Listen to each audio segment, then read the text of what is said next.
उनसे वार्ता किया है। लेकिन जैसे ही दिन का पहला भोर पृथ्वी पर गिरा, पहले भोर में जो लगभग 3 बजे 4 बजे के आसपास होता है, प्रभु यीशु मसीह उठे और सुनसान जगह पर प्रार्थना करने गए। और जब प्रभु प्रार्थना करने गए तो बाइबल बताती है भीड़ ढूंढती ढांढती खोजती यीशु के पीछे सुनसान जगह पर आ गई। हेलो, समझ रहे हैं? प्रभु ने भीड़ को कहां पर छोड़ा था? सिमोन के घर पर। लेकिन जब सुबह हुई, पहली भोर 3 बज गए, 3 बजे, और यीशु मसीह का जो ये 3 बजे का समय, ये कौन सा है? प्रार्थना का। जोर से बोले प्रार्थना का, जोर से बोले प्रार्थना का, जोर से बोले प्रार्थना का, जोर से बोले प्रार्थना का। और प्रभु ने सब कुछ छोड़ छाड़ कर अपने नियम के अनुसार, अपनी नीति के अनुसार, वो सुबह तड़के उठकर, पहली भोर पृथ्वी पर गिरते ही वो उठकर सुनसान जगह पर गया और प्रार्थना करने लगा। और भीड़ वहां पर भी ढूंढकर यीशु के पास आ गई। यीशु मसीह घर में सोए, क्योंकि पूरी रात पब्लिक ने नहीं छोड़ा प्रभु को, बीमारों को चंगा किया। थोड़ी बहुत देर यीशु मसीह बैठे होंगे, 1-1.5 घंटा। प्रभु ने देखा समय हो गया, दिन का भोर आने लगा, अकेला जाता हूं, कुछ समय प्रार्थना कर लेता हूं। और भीड़ आ गई और भीड़ उसके पास आ गई और भीड़ उसके पास आकर क्या कहने लगी? उसे रोकने लगी कि वे उनके पास से ना जाए। भीड़ ने क्या कहा यीशु मसीह से कि प्रभु हमारे पास से तू कहीं मत जा। हेलो, वे यीशु को वे छोड़ना नहीं चाहते थे यीशु को, क्योंकि उनको यीशु मसीह से भलाइयां मिल रही है, यीशु मसीह से चंगाइयां मिल रही है, उनके रोग, उनकी बीमारियां, दुष्ट आत्माएं निकल रही है, और वो यीशु को छोड़ना नहीं चाहते। इसलिए वो प्रार्थना के समय में भी आकर यीशु से कहते हैं कि हमारे पास से मत जा, हमारे पास से मत जा। अपने बाजू वाले से बोलो, अपने लक्ष्य से कभी मत भटकना, चाहे कुछ भी हो जाए। ठीक है? वो कहते हैं हमारे पास से मत जा, लेकिन यीशु मसीह इसको क्या कहता है? 43 वचन यीशु मसीह क्या कहते हैं? परंतु उसने उनसे कहा मुझे अन्य नगरों में भी जाना अवश्य है, परमेश्वर का राज्य का सुसमाचार सुनाना अवश्य है। प्रेज़ द लॉर्ड, बोलो हालेलुया, बोलो हालेलुया, तो आप उठा के बोले हालेलुया। यीशु ने क्या कहा? मुझे और जगहों में भी जाकर परमेश्वर का सुसमाचार फैलाना अवश्य है। Hallelujah, hallelujah, hallelujah, hallelujah. भैया, इतनी प्रशंसा मिलने के बाद लोग इतना प्यार कर रहे हैं प्रभु को, लोग प्रभु यीशु मसीह को हाथों में रखना चाहते हैं, लेकिन यीशु मसीह स्पष्ट कहते हैं, स्पष्ट, जोर से बोले स्पष्ट कहते हैं, स्पष्ट कहते हैं। भैया, आप नहीं कहते कई बार स्पष्ट? सुन रहे मेरी बात को? आप मसीह हैं, आप अपने लक्ष्य से भटक जाओगे। आपको आकर कोई 2 बात प्यार से बोल दे, आपके घर में आकर बैठ जाए, आपका सीधा कोतली ले आए, और संडे का दिन हो, आप चर्च में आना भूल जाओगे, भटक जाते हो अपने लक्ष्य से।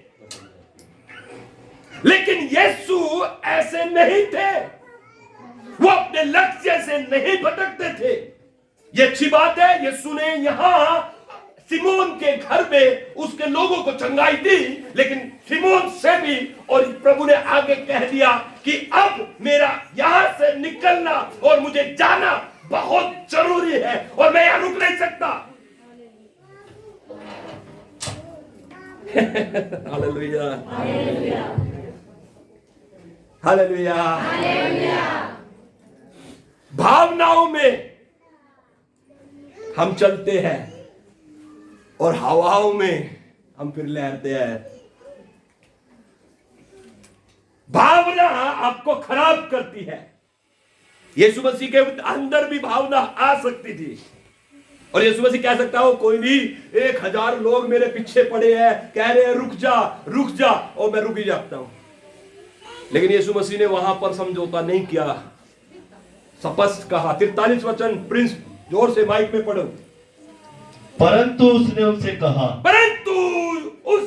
कहा, मुझे अन्य नगरों में भी परमेश्वर के राज्य का सुसमाचार सुनाना अवश्य है। प्रभु के दिमाग में क्या था? परमेश्वर के राज्य का सुसमाचार। क्या था? सुसमाचार। मतलब उसको दिमाग में ये था मुझे यहाँ से निकल कर दूसरी जगह जा रहा है। मतलब उसका समझने की कोशिश करे, यीशु मसीह जब चलते थे तो वो बड़े लक्ष्य के साथ चलते थे। किसके साथ? अगर आपके पास लक्ष्य नहीं है, आप कमजोर व्यक्ति हैं, आप लक्ष्य के लिए नहीं चल रहे हैं, आप निर्बल व्यक्ति हैं जिसको आज भी दुष्ट आत्मा पकड़ सकता है और आज भी आपको वो विनाश के गड्ढे में फेंक सकता है। लेकिन यदि आप लक्ष्य के साथ चलते हैं और अपने जीवन में अपने खुदावन यीशु को अपना लक्ष्य मानते हैं और अपनी यात्रा में चलते रहते हैं बिना किसी परवाह के, मैं बता देना चाहता हूं, आपसे तगड़ा, आपसे सामर्थ्य कोई नहीं है। Hallelujah, hallelujah, hallelujah, hallelujah. अपने टारगेट को कभी भी हिलने ना दे। अपने टारगेट को कभी, भाई मेरा टारगेट क्या है? मेरा टारगेट है, मेरा लक्ष्य है, मेरा एक प्रभु है, मेरी एक कलीसिया है, मेरे परिवार है, मेरे बच्चे हैं, मुझे उनके लिए क्या करना है, ये सब चीज मेरा टारगेट है। प्रभु के लिए, कलीसिया के लिए, परिवार के लिए, बच्चों के लिए, भविष्य के लिए क्या करना है, ये मेरा टारगेट है। अगर इन चीजों में आप नहीं आएंगे, अगर ये सोचना शुरू नहीं करेंगे आज से, तो आप भटक जाएंगे मेरे प्रिय। आदम भटक गया था, आदम बहका दिया गया था। लक्ष्य था कि आदम भी प्रभु के साथ होता। लक्ष्य था आदम कभी ना मरता, आदम कभी नहीं मरना पड़ता उसे। लेकिन पाप बुलाया, पाप से क्या आई? मौत आई। पाप की मजदूरी मौत है, इसलिए मनुष्य को मरना पड़ता है। लक्ष्य था अनंत जीवन को, हमेशा के जीवन को हासिल करना। समझ में आ रहा है? लेकिन वो भटक गया, बहक गया और वो वंचित रह गया। लेकिन आज मैं चाहता हूं अपने लक्ष्य से कभी ना भटके। जब यीशु मसीह ने सेवकाई को शुरू किया तो वो 30 वर्ष के थे। कितने? 30 वर्ष। लेकिन 12 साल की उम्र में यीशु मसीह ने क्या कहा? अपनी माता से कहा, तू मुझे क्यों ढूंढती है? क्या तुझे नहीं पता कि मैं परमेश्वर के खास कार्य करने के लिए भेजा गया हूं? लक्ष्य। उसने अपनी मां से 12 साल की उम्र में एक कह दिया था कि उसको पता है कि मुझे प्रभु का काम करना अवश्य है। उसके बाद 30 साल के जब प्रभु हुए तो प्रभु ने बपतिस्मा लिया और बपतिस्मा लेने के बाद यीशु मसीह गहरी उपस्थिति में गए। गहरी उपस्थिति, परमेश्वर की गहरी उपस्थिति यीशु मसीह ने प्राप्त की, जिसमें हम कहते हैं 40 दिन प्रभु ने उपवास किए। 40 दिन उपवास करने के बाद यीशु मसीह ने बीमारों को चंगा किया। यीशु मसीह आराधनालयों में जाकर बताने लगे कि मैं मसीह हूं। यीशु मसीह ने अपने आप को साबित किया और बताया कि मैं इस जगत में उसके पापों को उठाकर क्रूस पर मरने जा रहा हूं। अपने लक्ष्य से प्रभु कभी नहीं हटे। बहुत सारी चीजें आई, यहाँ पर भीड़ देखते हैं, यीशु को आती है, रोकती है, हमारे पास रह जा। यीशु ने कहा नहीं रह सकता, मुझे आगे जाना है। हालेलुया, मुझे आगे जाना है, मुझे आगे जाना है, मुझे आगे जाना। जब हम इस बात को सोचते हैं और अपने लक्ष्य पर टिके रहते हैं, जब मेरे प्रियो, हमसे बड़ा सामर्थ्य कोई नहीं हो सकता।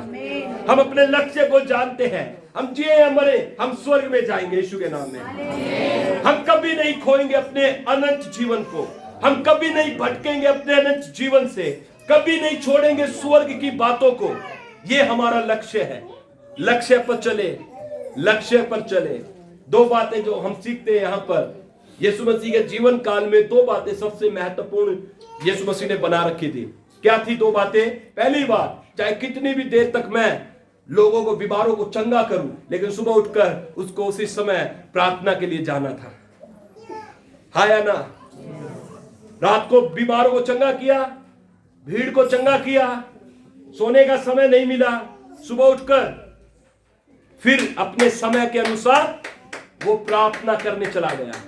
उसने ये नहीं कहा कि रात मैंने ज्यादा काम किया, रात में ज्यादा बिजी था, रात में ज्यादा कुछ और काम कर रहा था, लेकिन अपने टाइम के अनुसार उसने जाकर प्रार्थना की। दूसरी बात जो यीशु मसीह के लक्ष्य में थी, उसको पहली बात तो प्रतिदिन सुबह भोर होते ही प्रार्थना करी। दूसरी बात, उसको प्रतिदिन प्रचार करना है। Hallelujah, hallelujah. ये दो लक्ष्य प्रभु से कभी हटे नहीं।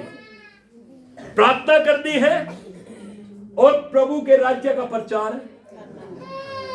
ठीक है? आज कलीसिया आप लोगों को इन वचनों से मैं समझाना चाहता हूं। ये वचन आपके लिए है, आप सीख ले। कितना भी व्यस्त हो, कितनी भी जिम्मेदारी हो, कितने भी कामकाज हो, लेकिन अभी प्रार्थना को कभी मत छोड़ना, लगातार रखें। वो आपका लक्ष्य है। दिन में सुबह होते ही, भोर होते ही आपको प्रार्थना करनी है। कुछ लोग शाम को, रात को, घर में आने के बाद, सोने से पहले प्रार्थना करनी है। लक्ष्य है। ये मत कहकर सो जाना, आज मैं बहुत थक गया। यीशु मसीह को देख लेना, वो आपसे ज्यादा थके हुए थे, लेकिन फिर भी उठकर गए और प्रार्थना की। आमीन। अगर लक्ष्य से भटक जाओगे तो आपको कुछ नहीं मिलने वाला, आप अपनी यात्रा कभी पूरी नहीं कर पाओगे। दूसरी बात, प्रभु को रोज प्रचार करना था, किसी नए व्यक्ति से गवाही देनी थी, प्रभु के राज्य को फैलाना था। ये दो बातें आज मैं आपको लक्ष्य के तौर पर देना चाहता हूं।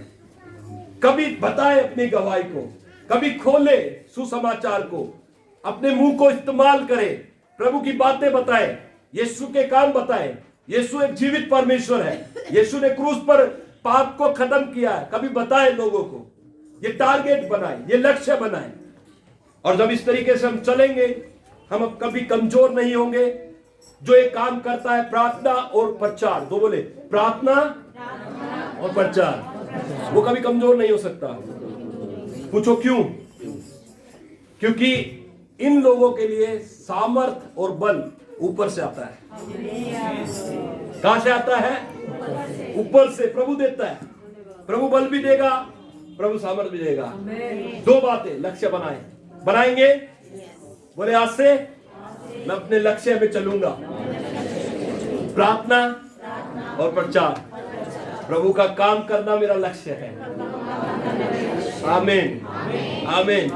ताली बजाकर सेलिब्रेट करें।